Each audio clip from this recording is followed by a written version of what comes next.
You ever have one of those moments where the entire room seems to go quiet? Not because it's actually silent, but because everyone's attention zeroes in on one thing, one moment, one person? That was me. Right in the middle of a graduation party full of suits, sparkly dresses, half-finished wine glasses, and fake smiles. And it all started because my now ex-girlfriend decided to humiliate me in front of her entire extended family. But let me back up, because this story didn't begin with a helicopter landing in a field. It began with me, standing on the outskirts of a family I never truly belonged to. My name's Lucas. I'm 27. I run a mid-sized logistics company. Nothing flashy, but we've got solid contracts, a tight-knit team, and operations in 3 countries. I didn't grow up with money. My dad worked graveyard shifts at a warehouse, and my mom juggled cleaning gigs until her back gave out. I spent most of my early 20s building something from scratch, skipping parties, eating microwave dinners, and coding supply chain software at 2 a.m. So yeah, when I met Rachel at a mutual friend's fundraiser 2 years ago, I wasn't exactly Mr. High Society. Rachel was the kind of girl who had always lived in an orbit far above mine. Designer everything. Family vacations in the Maldives. A father who invested in people, which turned out to be a euphemism for sitting on the boards of tech startups he didn't understand. But despite our differences, she seemed genuinely curious about me, about my work, about the fact that I didn't come from money, but was quietly making something of my own.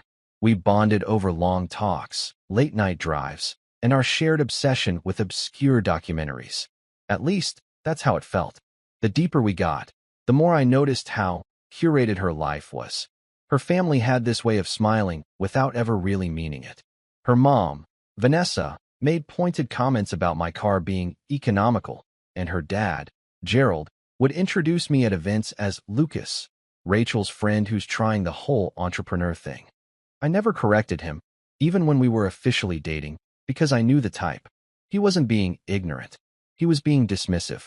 Still, Rachel always defended me, at least privately.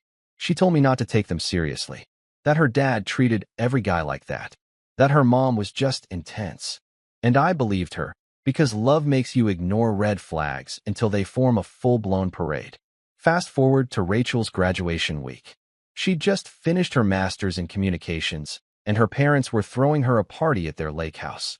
This absurd 3-story modern monstrosity with glass walls and a pool that overlooked the water.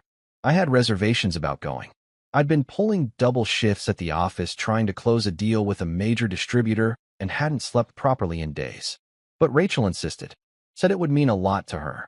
So I showed up. I wore my nicest suit, navy blue, freshly pressed, with cufflinks Rachel had bought me for my birthday. She greeted me at the door with a glass of champagne and a slightly distracted smile. "You're here. I wasn't sure you'd make it," she said, her eyes already darting to someone else behind me. I chalked it up to nerves. After all, it was her big night. Her family, predictably, gave me the usual once-over. Gerald shook my hand like I was applying for a job I wasn't qualified for. Vanessa gave me a side hug and told me I looked very serious tonight. Rachel's older sister, Blair, who'd always had a weird tension with me, smirked and muttered something about how nice it must be to take a break from spreadsheets. I ignored it. I always ignored it. The first hint that something was off came about an hour into the party. I was standing near the patio, nursing a drink and watching the sun dip behind the hills, when I overheard Rachel talking to her aunt and uncle. I wasn't eavesdropping, exactly, but the voices carried. "Yeah, I think it's time to move on, she said. "I mean, Lucas is sweet, but I need someone who actually understands this world." Her aunt made some noise of agreement, and then Rachel added, laughing, "Honestly, half the time I feel like I'm dating a really polite intern." That stung. I turned away before I could hear more. I didn't want to spiral. Maybe it was just a joke taken out of context. Maybe she was trying to impress her family. I'd seen her slip into that performative mode before, especially around her dad. But the knot in my stomach didn't go away. Dinner was a buffet-style affair. Lobster, filet mignon, some kind of truffle pasta I couldn't pronounce. Everyone was dressed like they were attending a fundraiser at the Met. I felt out of place again. Rachel barely looked at me, except to ask if I could grab her another cocktail. I did, and that's when the moment happened. The one that started it all. As I handed her the drink, Rachel turned to the group around her, her parents, Blair, her cousin Andrew, a few family friends, and said, loud enough for the entire patio to hear. You know what's funny? Dad always said I should date someone who could keep up. I thought I was being rebellious, picking someone outside our world. But now I get it. She looked at me with this twisted smile. Good luck affording dinner without my dad's help, Lucas. The group laughed. Even Vanessa gave a tight-lipped smile, as if she didn't approve of the meanness but couldn't deny how true it felt. I just stood there, stunned. I didn't say a word. My chest was tight, my fingers numb. But before I could even think of a response, her Uncle Charles, Uncle Chuck, the only one in the family who'd ever treated me like a person, chuckled and shook his head. You'll be begging to be let back in, he said. They always do. It wasn't clear if he was talking to me or about me. Maybe both. But something in his tone made the humiliation settle deeper. I didn't flinch. I didn't argue. I just tapped my phone. The next few moments are a blur in my memory. But what happened next? That's when everything changed. For a second after I tapped my phone, no one moved. Maybe it was the unexpected silence that followed Rachel's dig. Or maybe it was the tiny shift in my posture, shoulders back, jaw tight, the kind of stance I hadn't taken around her family before. But something changed. I could feel it. Still, the conversation picked right back up around me, as if I hadn't even existed in their little bubble. Gerald started talking about a new investment in a renewable energy startup.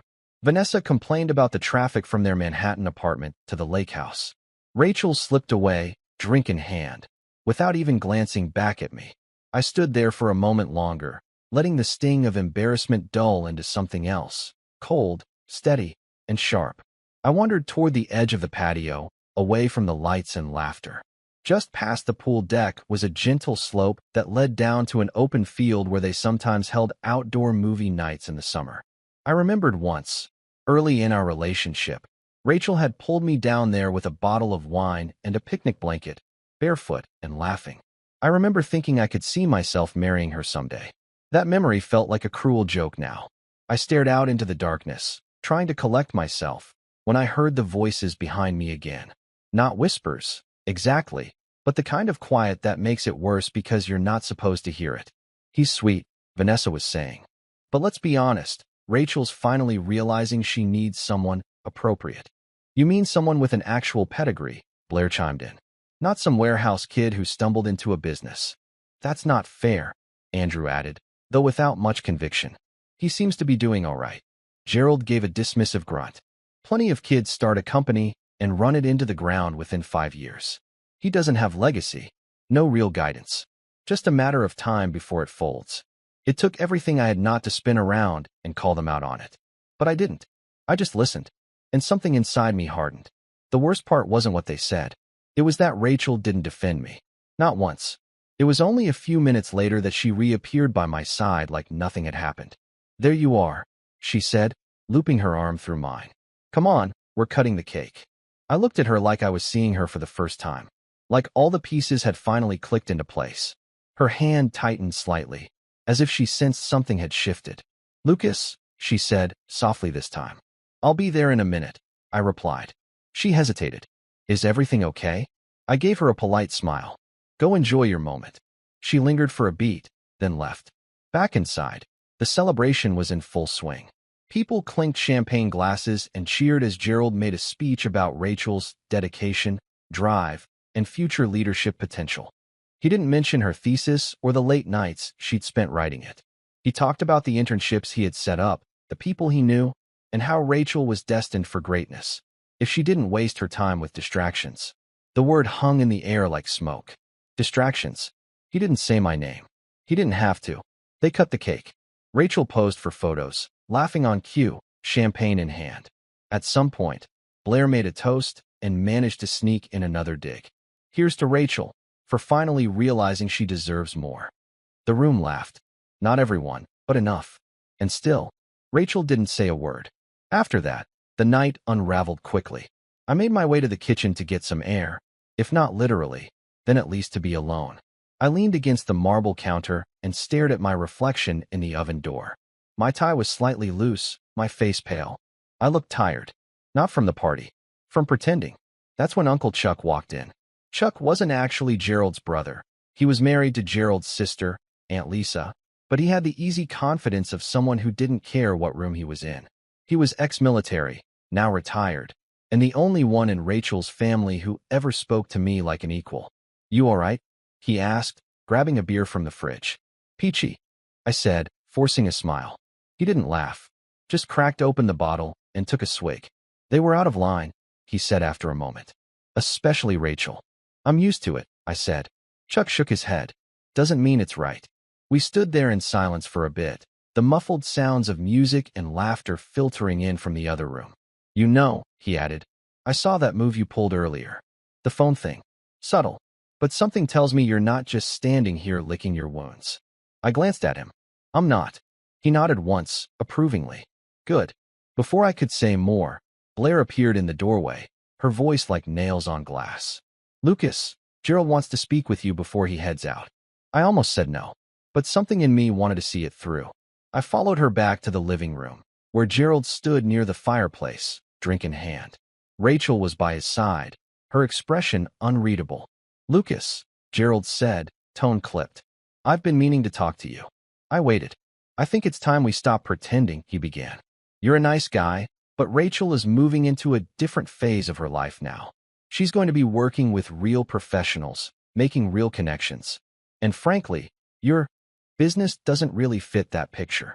My jaw tightened. "You mean I don't fit?" He didn't deny it. "I've supported this relationship for Rachel's sake, but it's clear now it's not built to last. Better to end it cleanly than let it drag out. I'm sure you understand." Rachel was staring at the floor. I took a breath. "Is this what you want?" I asked her. She hesitated. Then, softly, "I think it's for the best." And just like that, the last thread snapped. "Wow," I said, stepping back. "You could have just told me." "We didn't want to cause a scene," Blair chimed in, sipping her wine. "No," I said, chuckling dryly. "You just wanted to humiliate me in front of 100 people." Gerald's eyes narrowed. "Let's not be dramatic." "Right?" I said, pulling out my phone again. "Because I'm the dramatic one." Then came the sound. It started low, a distant whump whump whump, growing louder by the second. People began turning their heads. Conversations faltered, and then it appeared. A black helicopter, sleek and unmistakable, hovered into view above the trees before descending toward the open field below. The roar of its blades sent napkins flying and glasses rattling. It was impossible to ignore, and emblazoned on the side, clear as day, was the logo of my company. The look on Gerald's face was priceless, somewhere between confusion and disbelief. "What is that?" he said, eyes squinting. I slid my phone back into my pocket. "My ride." And that's when the crowd started murmuring. People rushed toward the patio, phones out, capturing the scene. Blair's jaw was open. Rachel looked like she'd just been slapped. I turned to Gerald, voice calm. "Thanks for the cake and the advice." Without another word, I walked past them, heading for the field. But I wasn't done yet. Not by a long shot. Because what none of them knew, what Rachel didn't know, was that this wasn't just about showing off. It wasn't about the helicopter. It wasn't even about revenge. It was about truth, about power, about pulling back the curtain and letting them see what they'd really thrown away. The helicopter ride was short, but every second of it carved itself into my memory like a tattoo on stone. I didn't look back as I walked across the sloped field. Not at the patio full of gaping mouths. Not at Gerald, who stood frozen with a tumbler still in his hand. Not even at Rachel, whose silence was louder than anything she could have said. I just kept walking, slow, deliberate steps until I reached the helicopter door, which opened as my pilot, Jonah, stepped out to greet me. He gave me a knowing nod, barely audible over the thrum of the blades. "You ready, boss?" I nodded once and climbed in. From the air, their lake house looked small, like a toy set made of glass and steel. As we ascended, the entire property shrank away, and with it, everything that had kept me tethered to a version of myself that constantly tried to earn a seat at someone else's table. The moment we were clear of the trees, I leaned back and exhaled. But I didn't feel triumphant. Not really. The adrenaline wore off by the time we landed back at the city helipad. I told Jonah to take the rest of the night off and called a cab to my apartment. I didn't feel like being driven in the company SUV. I didn't feel like being seen. The apartment was quiet when I got in. I didn't turn on the lights. I just sat down on the edge of the couch, loosened my tie, and stared at the wall. I had spent months, years, pouring myself into that relationship. Not just the romance, but trying to make myself fit into Rachel's world. Biting my tongue, enduring slights, laughing off passive-aggressive comments. All in the name of love. Or what I thought was love. The night after the party passed in silence. I didn't eat, didn't sleep, just sat there as the city hummed on outside my windows. The real crash came the next morning. I showed up at the office with bags under my eyes and a forced smile. My assistant, Nia, gave me a quick glance and said, "You good?" "Peachy," I lied. Again. Meetings, emails, inventory updates. All of it felt like I was moving underwater. I had work to do, big work. A deal we were trying to close with a multinational freight firm. It could triple our revenue over the next 3 years. My team was excited, but I could barely focus. In the days that followed, the texts started rolling in. Not from Rachel. She didn't say a word. But Blair messaged me. "Didn't realize you were that Lucas. Guess we underestimated you, LOL. No hard feelings." Then Vanessa, 2 days later. "Gerald wants to apologize if things came off harsh. Hope you're doing well." Even Uncle Chuck texted me. That was a power move. "I owe you a beer." But Rachel stayed silent. And that hurt more than I expected. I'd been humiliated, yes. Betrayed. But part of me still hoped she'd reach out. Say she messed up. That she let her family get in her head. That she didn't mean what she said. But days turned into a week. Then 2. Nothing. Instead, her social media told the story. Photos of her in designer outfits at influencer brunches. Posing with Blair at rooftop bars. One post caught my eye in particular. Her on a yacht with a guy named Trent, whose dad ran a hedge fund. The caption, "Finally with someone who gets it." That one stung. I let myself spiral. Not publicly, of course. On the outside, I kept it together. Signed contracts. Gave presentations. Even landed that freight deal after 2 months of back and forth. But at night, I'd sit in the dark with a glass of whiskey and wonder if it had all been a performance. If I had just been a project for her to try on for size. It was a Wednesday night, 3 months post-party, when everything changed. I was sitting alone in my office, staring at a blinking cursor on a funding report, when Nia walked in holding a letter. "From the Chamber of Commerce," she said. "Thought you'd want to open it yourself." I took it, barely paying attention. Another invite to a rubber chicken networking dinner? She smirked. Maybe. Or maybe something better. I tore it open. Inside was a formal notification. I'd been selected as one of the recipients of the Emerging Industry Titan Award, an honor given to under 35 business leaders reshaping logistics and infrastructure across the country. The ceremony would be in 2 months. Press coverage. Networking. Full feature in Entrepreneur Weekly. I stared at the letter, unsure how to process it. Then I laughed. A short, tired, almost bitter sound. Because Rachel's words came back to me, uninvited. Good luck affording dinner without my dad's help. And here I was, running a company that had just passed $42 million in revenue for the year, partnering with government contracts, winning awards. The thing I realized in that moment was this. I didn't need anyone to let me in. I'd already built the damn house. That was the beginning of the rise. I called Nia the next morning and told her I wanted to expand. Not just geographically, but strategically. I wanted to partner with smaller, minority-owned logistics startups and give them the same leg up I never had. We drafted a plan. Within 6 weeks, we'd invested in 3 early-stage companies and formed a coalition to take on larger freight clients as a network. Revenue spiked. Industry chatter picked up. We were becoming the underdog that the media loved to root for. Then came the call from Next Phase Ventures, one of the most influential VCs in New York. They'd been watching my company for a while. Asked if I'd be open to a Series B funding round. I told them I'd consider it, but only if I could keep full control of the board. They agreed. A week later, I was sitting in a sleek boardroom on the 32nd floor of a Manhattan high-rise, signing a deal that valued my company at $120 million. It should have felt surreal, but it felt earned. The best part? I didn't tell anyone. No announcement. No bragging. No helicopter this time. I wanted the work to speak for itself. But word got out anyway. It started with industry blogs. Then came the Entrepreneur Weekly feature. And before I knew it, Gerald's circle, his world of legacy boardrooms and country clubs, started whispering my name like it had always been there. One day, a week before the awards gala, I got a call from a number I didn't recognize. I let it go to voicemail. An hour later, I listened. It was Rachel. "Hey, I know I'm probably the last person you want to hear from. I've been meaning to call. A lot's happened, and well, I saw the article about your company, and you, and just wanted to say congrats. Maybe we could grab coffee sometime. I didn't call back. Not yet, but it stirred something in me. Not anger, not sadness, just clarity. That night, I stood on the balcony of my apartment, now a penthouse after I'd upgraded 3 weeks earlier, and looked out over the skyline. The wind was sharp, the city alive. I thought about my parents, who'd taught me the value of work, of grit, of never needing to beg for a seat when you could build your own table. I thought about Chuck and his beer in the kitchen. I thought about Rachel and the version of me she never cared to understand. And I knew I wasn't done yet. Not by a long shot.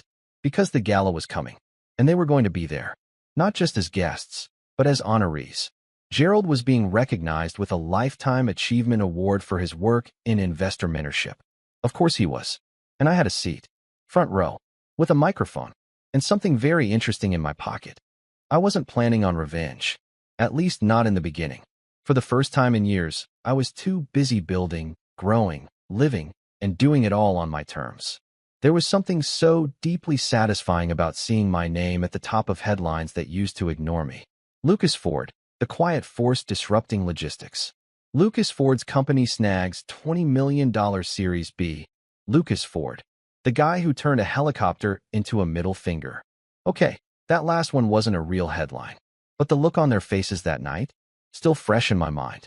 But I'll be honest, the idea of revenge didn't truly settle into my chest until I found out how far they'd gone behind my back. It was a Thursday, exactly 5 days before the Black Tie Gala downtown. The Emerging Titans Award ceremony, they called it. Sounded like a Marvel movie, but it was legit.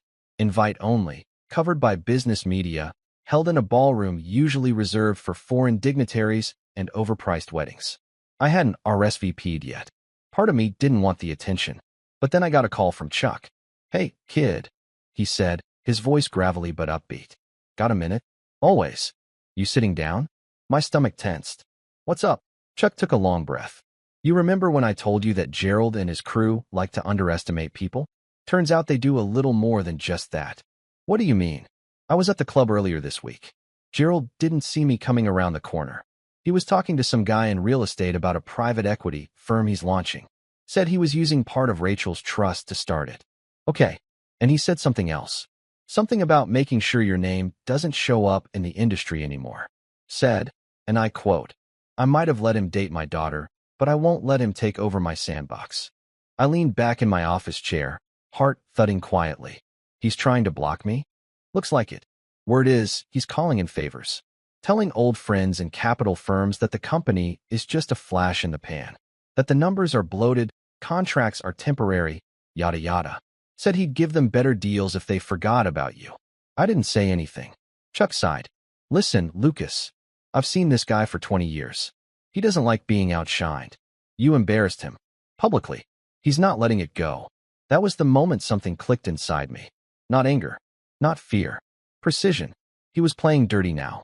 Trying to sabotage my work from behind the scenes. And he thought I'd just move on? Let it slide? Nah, not this time. "Thanks, Chuck," I said quietly.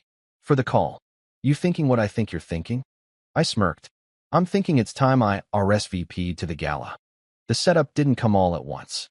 It started with a quiet visit to an old friend, Danny Rivers, a sharp-as-nails investigative journalist who owed me a favor. We went way back. She once lost a major story because her editor pulled funding for an exposé that would have saved a nonprofit from a hostile takeover. I stepped in and bought the publication's digital arm, letting her run the story through another outlet. She never forgot that. We met at a cafe in Soho. She wore a tan trench coat, hair in a loose bun, black coffee in one hand, notepad in the other. "So you want dirt," she said, "no small talk." "I want truth," I replied. "Same thing, different angle," she said with a grin. "Give me the name."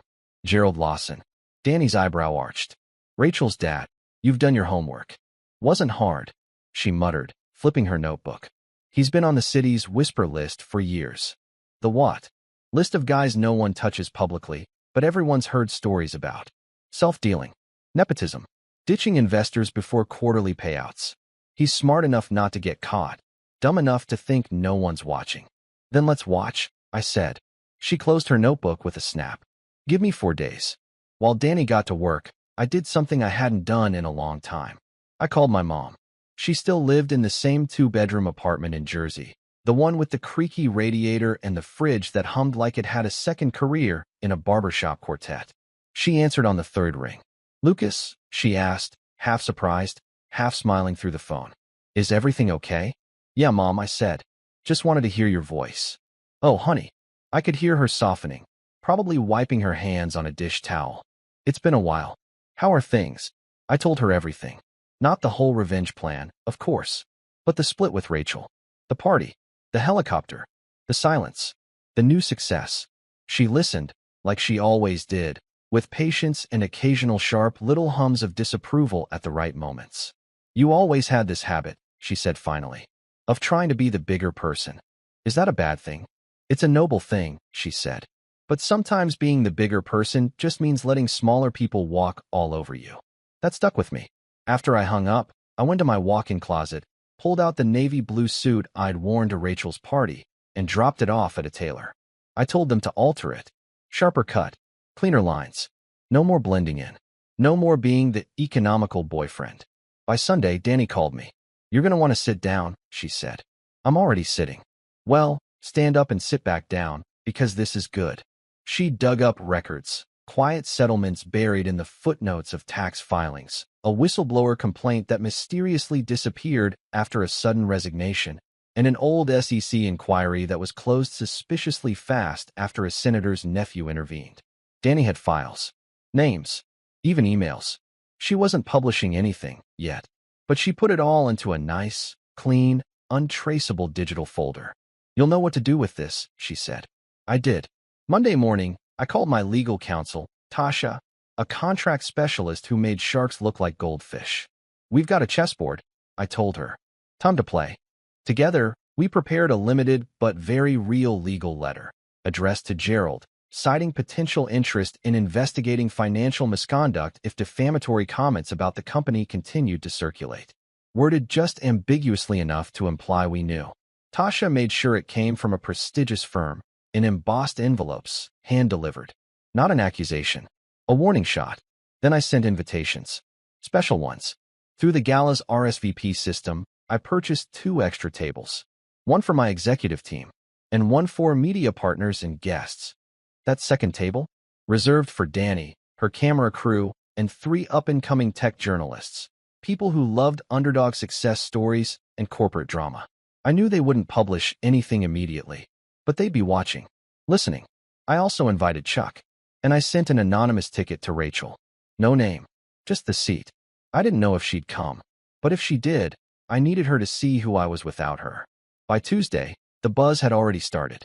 Gerald's contacts in the VC world had begun pulling back slightly. Not publicly, but I noticed changes. Emails turned polite. Calls became more cautious. Someone was whispering that he'd crossed a line. And then, on Wednesday, he made a move of his own. A bouquet of white roses arrived at my office. Attached was a small card. No hard feelings. Let's talk. Gerald Lawson. I placed it in my drawer without a word. He knew something was coming, but he didn't know what. The gala was now just 48 hours away. The stage was set. The players were seated. And I had one last move to make. Not to destroy him, but to show the entire room, every single person who ever looked down at me, exactly who they had underestimated. Because when I walked into that ballroom, I wasn't going to be the guy clinging to someone else's world anymore. I was going to be the one rewriting the rules. The night of the gala arrived like the calm before a thunderstorm. The ballroom of the Astoria Grand was soaked in opulence.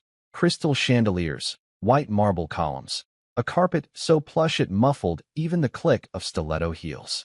A massive banner stretched across the far wall behind the stage. Emerging Industry Titans 2025, Building the Future. Everyone who mattered was there. Venture capitalists, government advisors, startup founders, tech journalists. And among them, floating like ghosts through the glittering crowd, were people who used to talk over me at dinner parties, who called my work cute or ambitious, who never remembered my name until it showed up in Forbes. Now they shook my hand first. Nia, Tasha, and the rest of my executive team were seated at table 14, just a few rows from the stage. Chuck was with them, already charming a group of young founders with a glass of bourbon in hand. And at table 15, my media partners, Danny Rivers had her phone discreetly recording the crowd, journalists perched beside her with notebooks open and eyes hungry for a headline. I took my seat and scanned the room once more. Gerald was here. Of course he was. Wearing a custom-tailored black tux and a smug smile, he was surrounded by a small crowd of executives and yes-men. Blair was at his side, sipping white wine, scanning the room like she owned it. Rachel wasn't with them, at least not yet. But she had come. I spotted her across the room, near the back, half in shadow, and clearly trying to go unnoticed. She looked different, tighter, more guarded, hair pulled back into a severe bun. Not the carefree version I remembered, the girl who once dragged me barefoot down a hill with a picnic blanket. Now she looked like a PR manager at a press conference. Someone who'd forgotten how to breathe. She saw me. I nodded once. She didn't nod back. Didn't matter. The lights dimmed. The host stepped up to the mic. Applause rippled through the ballroom. Speeches began, some heartfelt, some soulless. Then came the award presentations. When they called my name, there was a small hush. And then loud, genuine applause. A few people even stood up. I walked to the stage slowly, letting the moment breathe. The presenter handed me the plaque, engraved glass, heavy and sharp. I thanked him, turned to the crowd, and stepped up to the mic. This was it. Time to speak. Good evening, I said, voice steady. I'll try to keep this short, because I know everyone's hungry, and the only thing worse than a long speech is a cold steak. A few laughs. That helped. I'm grateful to be here. 2 years ago, I was running a company out of a one-bedroom apartment, eating canned soup and juggling 3 laptops. Back then, I didn't have a board of advisors or Series B funding. I had a Wi-Fi signal that cut out every time someone turned on the microwave. More laughter. But I also had something else, something a lot more valuable. I had underestimation. The laughter died down. I sharpened. See, there's something funny about being dismissed. It clears the room. It shows you who's here for the spotlight and who's here for the long haul. I let that hang in the air for a second. Some people in this room know what I mean. They know what it's like to be told they're not enough, not polished enough, not rich enough, not connected enough. My eyes flicked toward Gerald's table, slowly, deliberately. And sometimes, those people, those critics, are close to you. Family, mentors, gatekeepers. I watched Gerald smile flatten. Blair stiffened beside him. But what they forget is that while they're busy guarding their gates, the rest of us are building bridges. And eventually, the bridges get so strong, people stop needing permission to cross. A quiet murmur swept the room. So, I want to dedicate this award not to those who helped me, but to those who didn't. Because every cold shoulder, every fake smile, every whispered dismissal, gave me fuel. And if you're sitting here tonight wondering whether you're on the wrong side of someone's story, maybe you are. I let my gaze land on Gerald. Direct, unflinching. Cheers, I said, and walked off the stage. The applause came late. Some people were still processing. Others were trying not to look at Gerald, who had gone deathly still. His jaw clenched, one hand gripping his wine glass like he wanted to crush it. Blair leaned in and whispered something to him, but he didn't respond. Back at my table, Chuck raised his glass. That, he said, was surgical. Nia grinned. You just dropped napalm and walked away with a thank you plaque. I didn't smile. Not yet. Because the real move came after dinner. During the networking session, I made my way toward Gerald's cluster. He saw me coming, and to his credit, he didn't flinch. Lucas, he said, extending a hand. Congratulations.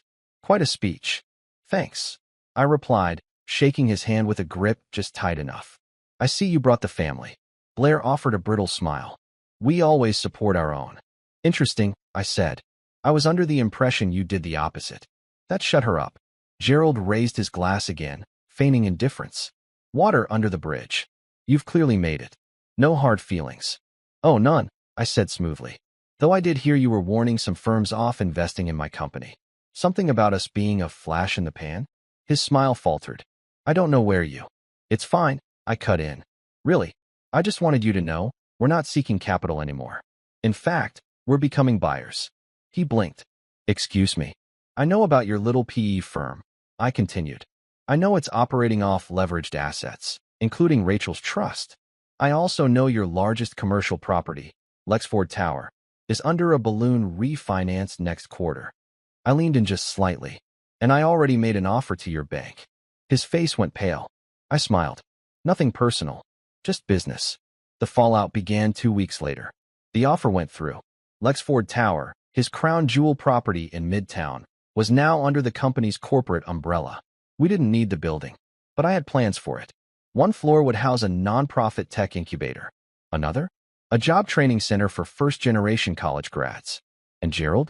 He'd have to explain to his investors why he sold his most profitable asset under market value. Turns out banks get nervous when you start moving trust fund assets into risky venture pools without proper disclosure. Rachel, surprisingly, reached out again. A real message this time, not a voicemail. I had no idea he was trying to sabotage you. I didn't know about the PE stuff either. I just wanted to say, I'm sorry. I typed a reply, deleted it, typed again, deleted again, then finally wrote, thanks. I hope you find what you're looking for. She didn't respond. I didn't expect her to. Some people are lessons. Others are anchors. Rachel was both. A month later, I walked through the lobby of Lexford Tower for the first time since the acquisition. My company's logo now stood above the security desk. Staff nodded. Elevator doors opened before I reached for the button. The top floor had been remodeled already. Glass walls, reclaimed wood desks, plants. It wasn't just an office, it was a message. At the far corner of the room, where Gerald's old corner suite had once stood, I placed a single piece of decor on the wall. A framed quote. Not from a business icon. Not from a TED Talk. It was something my mom once told me, years ago, while washing dishes and listening to me vent about some teacher who said I'd never be a leader. She said, let them think you're small. That just makes it easier to surprise them. I stood there for a long time, staring at that frame. Then I turned back to the city, skyline stretching endlessly, alive with lights and movement. No more trying to fit into someone else's world. I'd built my own, and they were finally starting to realize it. They tried to lock the gates, but I came back owning the land.